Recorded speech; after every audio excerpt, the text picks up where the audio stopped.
With this next passage, we continue to see the relationship between Nora and Helmer. We also get a bit of an understanding with regards to Helmer's attitude towards parenthood and ideas of passing bad behaviours on from parent to child. So if we just start at the top here, Nora says, "Oh, how can you say that? I really do save all I can." And Helmer laughs. "Yes, that's very true, all you can, but the thing is you can't." He really does think quite lowly of her, and you can interpret this section here with the inverted commas to be perhaps a sarcastic comment that he's making to her. And again, we see a continuation of these exclamations on his part.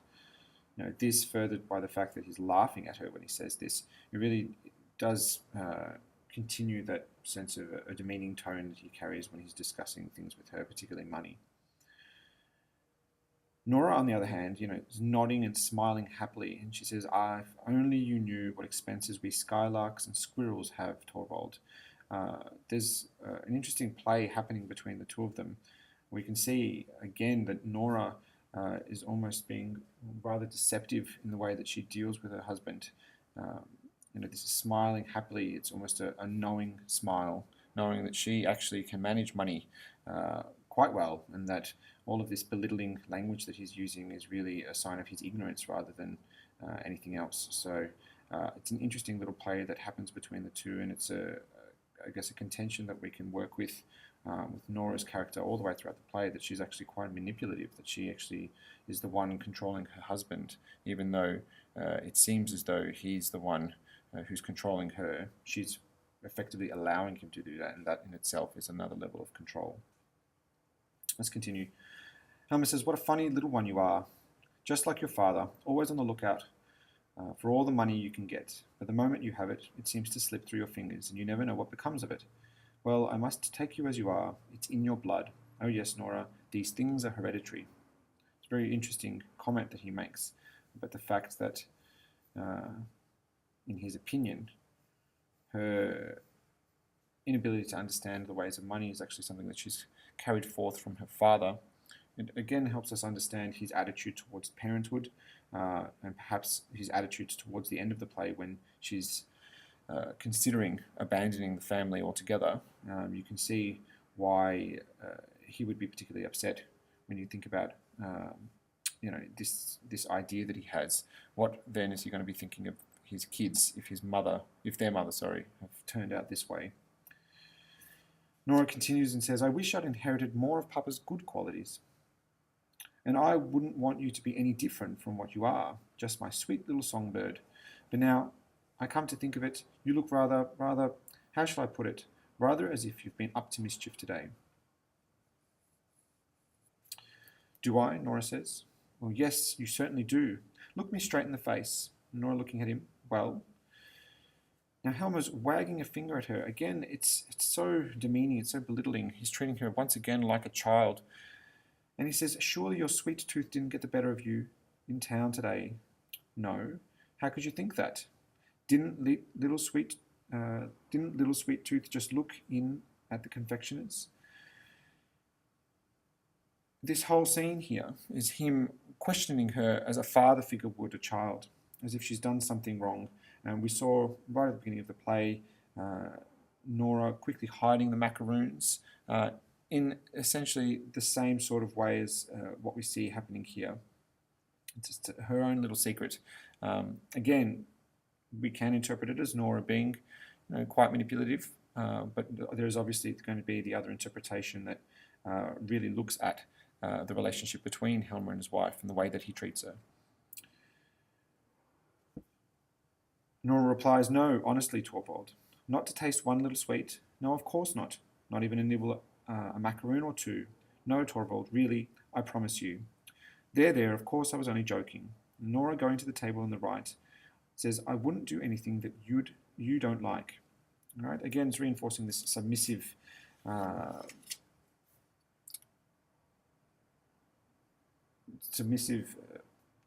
stance that she takes on, this role that she inhabits as the submissive wife, the wife who's going to do everything that her husband wants. Very indicative of the time that this was written in, and obviously then one of the big causes of concern for some audience members when she turns this role on its head by the end of it. At the top of this next page, we see Helmer replying, "No, I know you wouldn't. Besides, you've given me your word." Going over to her, he says, "Well, you keep your little Christmas secrets to yourself, Nora darling. I dare say I shall know them all this evening when the Christmas tree is lighted up." One of the really interesting parts here is this idea of trust that Helmer establishes again. We see that this idea of giving their word it's an indication of his moral stance with regards to honesty. This is really, really important in foreshadowing his reaction in the third act when the truth finally comes out, the fact that she's forged her father's signature in order to gain a loan behind his back. Part of the reason why we can understand his reaction is because of these little hints that we get right at the beginning of the play, right here in Act 1. Nora replies, "Did you remember to invite Dr. Rank?" And Helmer says, "No, but there's no need. It's an understood thing that he dines with us. Still, I'll ask him when he looks in before lunch. I've ordered an excellent wine. Oh, Nora, you can't imagine how much I'm looking forward to this evening. So am I, Torvald, and how the children will love it.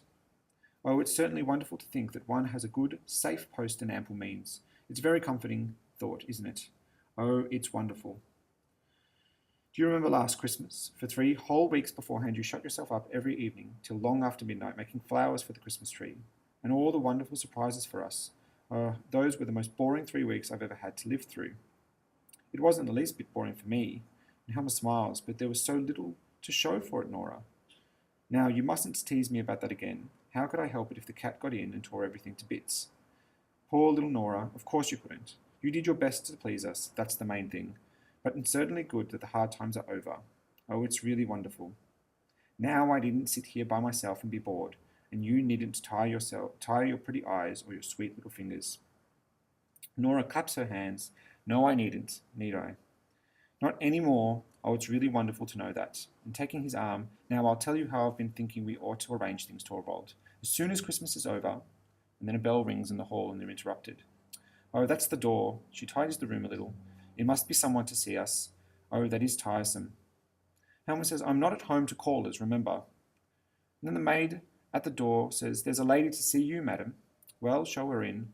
And to Helmer she says, "And the doctor's here as well, sir." "Has he gone straight to my study?" "Yes, sir." So if we just look at this last section that we've read through,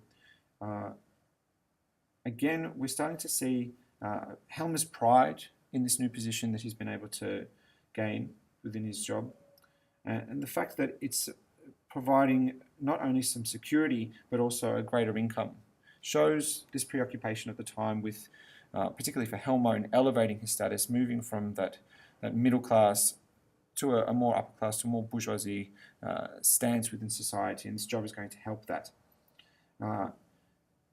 We also see, I guess, again, a little bit of an understanding as to the relationship between the two. He sees Nora as something that is, or someone, sorry, that is there for his entertainment. And the fact that the previous Christmas she was locked away prepping decorations for the Christmas tree meant that she wasn't around to entertain him, and that didn't actually please him particularly. So he's much more at ease this year because she's going to be around to fulfill more of those feminine roles. This scene is also the first time that we get a little indication about Dr. Rank. The way that they discuss him early on here gives us a really clear indication that he must be a good friend. The ideas of there's no need to invite him, it's an understood thing that he dines with us. Those sort of things give us an indication really early on, before we actually meet Dr. Rank, that he's someone who is very common to them, a known friend.